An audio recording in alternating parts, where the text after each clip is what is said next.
Megastar Chiranjeevi మరియు అనిల్ రావిపూడి కాంబినేషన్‌లో వస్తున్న 'మనశంకర వరప్రసాద్' మూవీ నుండి మరో బిగ్గెస్ట్ అప్డేట్ అయితే వచ్చేసింది. డిసెంబర్ 13 విక్టరీ వెంకటేష్ బర్త్‌డే సందర్భంగా ఒక ప్రెస్ మీట్‌ను నిర్వహించి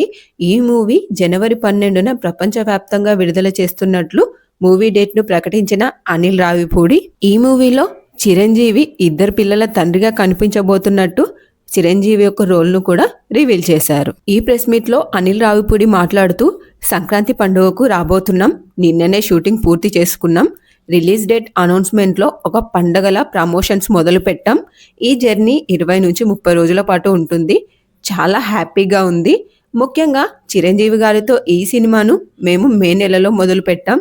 ఆయనతో ఒక ఓపెనింగ్ ముహూర్తం స్టార్ట్ చేశాం, అక్కడ నుండి 7-8 నెలల జర్నీ నాకు చాలా మెమరబుల్, సినిమా అయిపోయింది, నిన్న ఆయనతో లాస్ట్ వర్కింగ్ డే, ఇంకా నేను ఆ ఎమోషనల్ మూడ్లోనే ఉన్నాను, ఆయన కూడా చాలా మెమరబుల్ జర్నీగా ఫీల్ అవుతున్నారు, ఇద్దరం చాలా షేర్ చేసుకున్నాం, ఇద్దరం ఒకరినొకరు మిస్ అవుతున్నామనే ఒక చిన్న ఫీలింగ్తో వెళ్ళి మళ్ళీ ఎలాగైనా త్వరలో కలుద్దాం అనుకుంటూ దాని నుండి బయటికి వచ్చాం,